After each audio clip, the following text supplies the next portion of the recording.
Hello guys, Crispy here, welcome back to another video. In this one, my friends, I'm gonna be testing a GeForce RTX 5090 in Red Dead Redemption 1. This one is the Founders Edition model of the card. I am running it with the latest Nvidia drivers, and I'm not manually overclocking it. You can see all of its specs right here in Tech Power-Ups, GPU Z, and over on the left, we're pairing it with the Ryzen 7 9800X 3D and 32GB of RAM. By the way, this has all of the ROPs, if you're wondering, and let's get into it, shall we? Let's go over the settings first. I am starting at 4K resolution, and I'm also going to test this one at 8K and 16K resolutions, guys. And I'm using the maximum settings down here. No frame generation at the moment, but I'll try it later. DLEA and maximum over here. The only thing that's not enabled is motion blur because, well, it's motion blur, you know?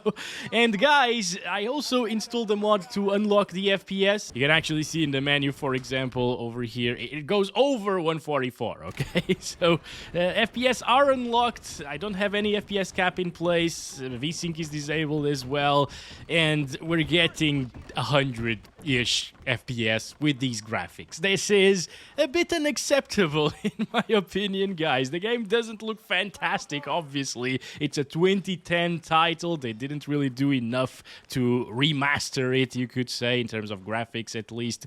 We're playing at 4K, obviously, which is a huge step up over the 720p on the PS3. I think it was 720p, but it could be lower actually. But obviously a high-end PC like this one should be getting, with these graphics, even at 4K resolution, I think around what? 300 FPS? 250, 300, maybe even more, 500 FPS or so.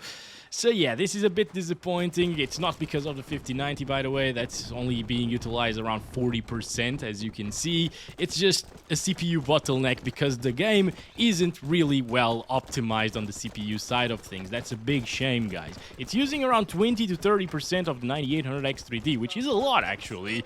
But how does 30% of a 9800X 3D only give us around 100 FPS in this game? It's kind of unbelievable. But anyway, you can obviously play the game absolutely fine. I've seen a lot of people complaining though about the fact that it's not running well for them with stuff like Ryzen 5 3600s, 2600s, 1600s, older i5 CPUs as well, and i7s. Yeah, it is a bit of a shame in that regard, honestly. It should be a buttery smooth experience to everyone, honestly. Oh my gosh, what is going on? Why? Choose a side by attacking travelers or the bandits. I don't care. I'm not gonna choose a side. I'm just gonna go away. Also, it's dropping into the 80s here. Look at that. 80 FPS looking in that direction because those guys are fighting each other, I guess. And that's intensive on the CPU. How? It's a 9800X 3D. What the heck? I wonder if Intel CPUs like the 14900K overclocked and stuff, or the KS, will get higher FPS in this game. Maybe it was better optimized for Intel. But again, I think this is a bit unacceptable in terms of performance or CPU performance for this game in particular and for these graphics. But obviously, it's still very playable, so I'm not complaining about the playability. I'm just complaining about the optimization, you know, which should be better. Over here in Blackwater, big city, you know, kind of like Saint Denis in the looks, in my opinion. We got a little stutter there, probably just loading something here, and it is constantly below 100 FPS. As I say that, it goes over 100 FPS, but it's only because I said it, okay? But most of the time in this town area, it will actually be between 90 and 110, I guess. That's very disappointing. Ooh, dropping into the 80s. Holy crap. At this point, I think Red Dead Redemption 2 is actually way better optimized on the CPU side of things, and GPU as well. Like, that game is gorgeous and it runs really well, even on like a GTX 1060. But yeah, Red Dead Redemption 2 is better optimized on PC than Red Dead Redemption 1. That's crazy to think about, especially given that Red Dead 74 FPS, by the way.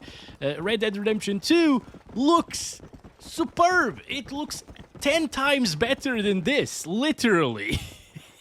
Yet, you can actually get around the same FPS with maxed out settings at 4K resolution with a 5090, obviously utilizing 99% of the 5090 instead of 32%, but it will actually get around these FPS. I have tested it in the channel as well.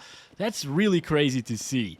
Still, guys, not too bad looking in my opinion for a 2010 game. Alright, not the prettiest either, but it's still passable in terms of graphics, this one. Now, if you remember, we got that frame generation option right here. So I'll enable that, and at 4K resolution, well, it will likely double our FPS or get close to it, as you can see.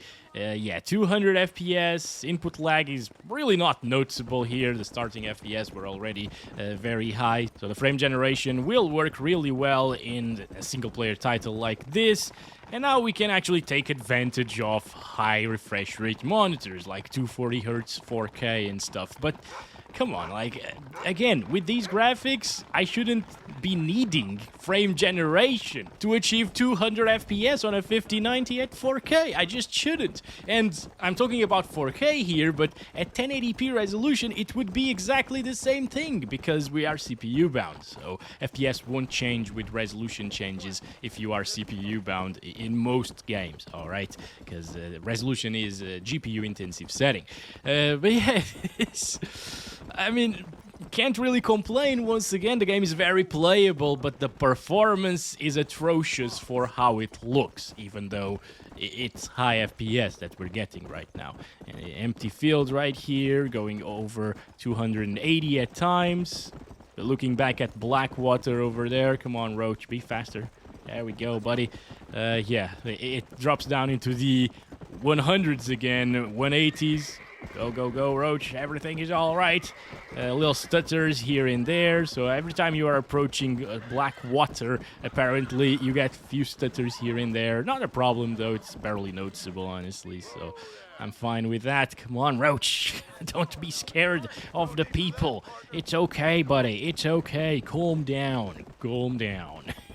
So it's basically double of what we saw previously. It dropped into the 80s and now it drops into the 160s at the minimum FPS possible.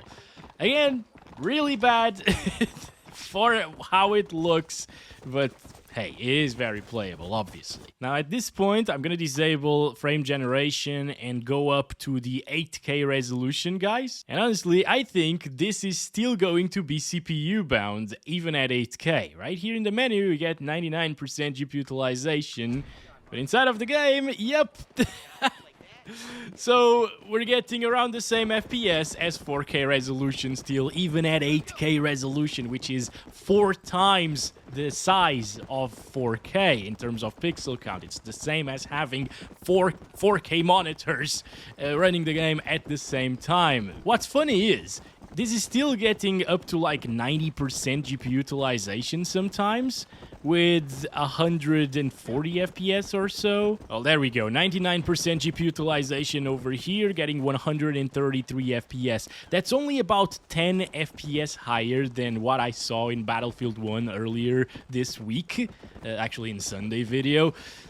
At 8K resolution, ultra settings with this GPU, and Battlefield 1 looks a heck of a lot better than this, obviously. Like, I would say that's the most beautiful Battlefield, actually. But yeah, this is what we end up with. Yeah, back off, Jacks. Okay, I don't want to fight those guys.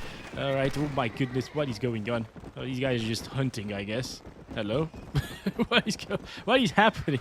Oh, there's an actual Jack over there. What? No way! Hello, Jack! It's unbelievable. I didn't think we'd find him here in Red Dead Redemption 1. I didn't even know he was here. You know what? Disregard the optimization talk. This game is perfect. It has Jack in it. I am very happy right now. Well, let's try it with some frame generation then at 8K resolution. I didn't think it was going to be needed, but hey, if I want 99% GPU utilization, apparently I need to use frame generation. 9800X 3D is not enough to max this out, even at 8K. Oh, this is interesting. So with frame gen, first of all, I can notice a heck of a lot of input lag right now because the starting FPS, even though they were at 100-ish FPS, now they're about half of what we're seeing here because, well, FG kind of doubles the FPS. Almost, it's not all really double, but that means that the real FPS that it's rendering right now is around 60. And we're getting around the same FPS as previously without the frame generation.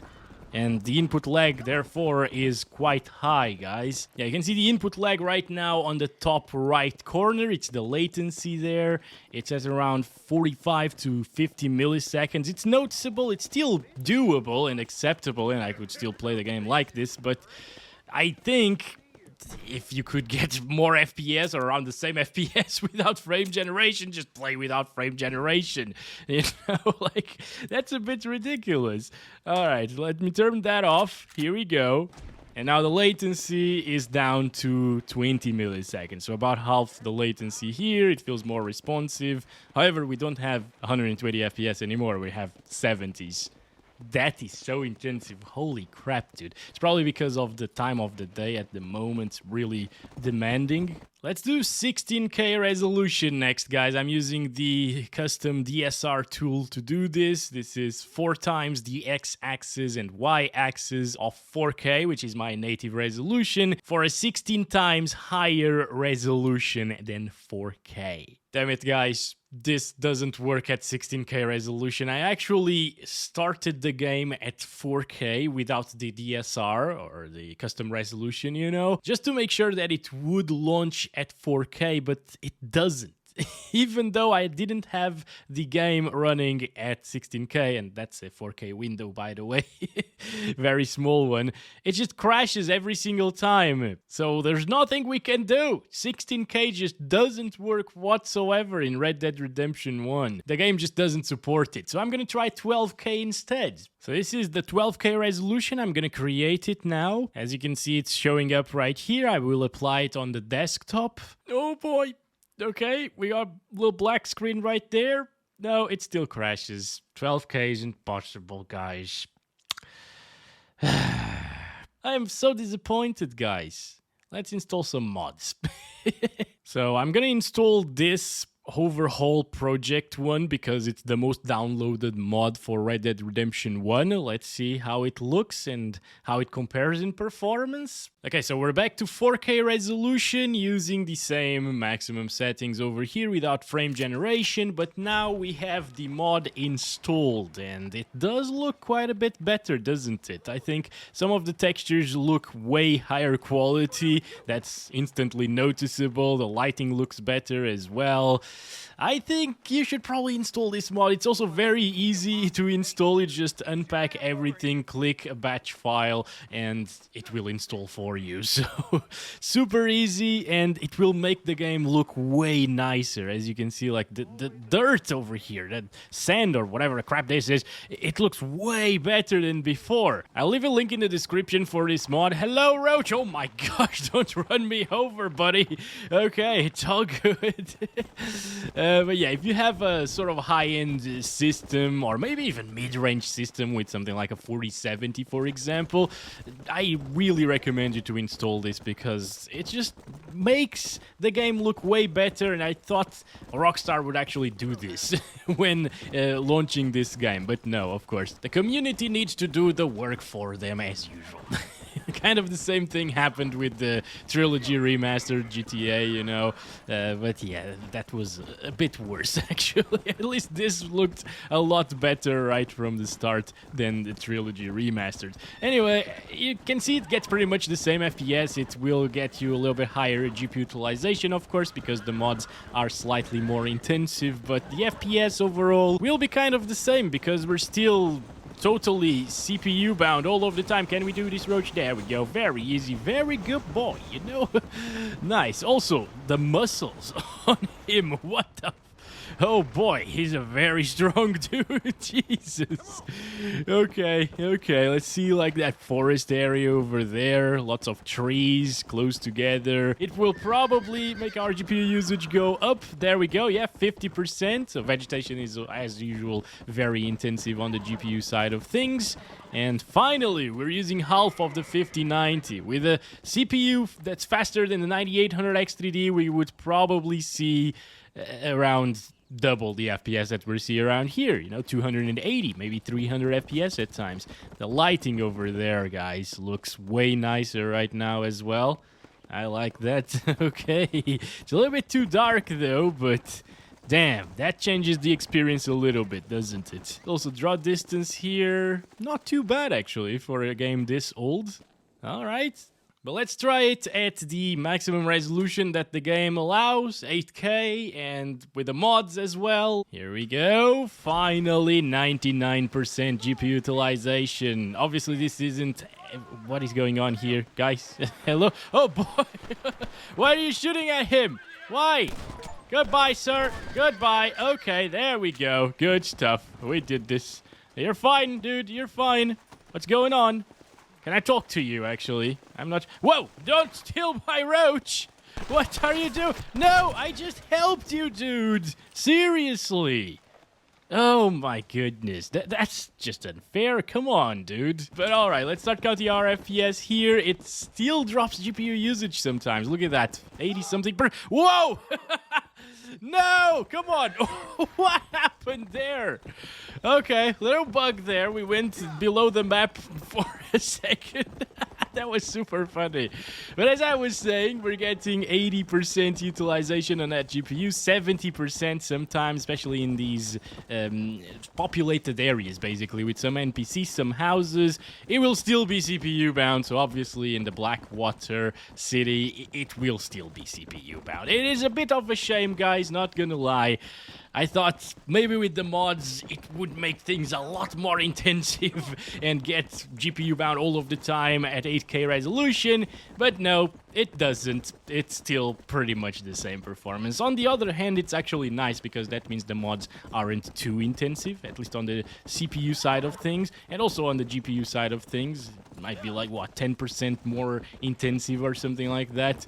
So yeah, definitely worth installing. It makes the game have more depth as well. Now I just want to wait for the sunset actually and see how that looks, because that was absolutely gorgeous previously. So now it should be even more gorgeous, right? Anyways, around here we can see like the bricks look a lot better than previously. I didn't really lick any bricks previously, but yeah, the textures are definitely quite a bit better right now. Oh damn, now that's starting to become really beautiful, guys. Look at that.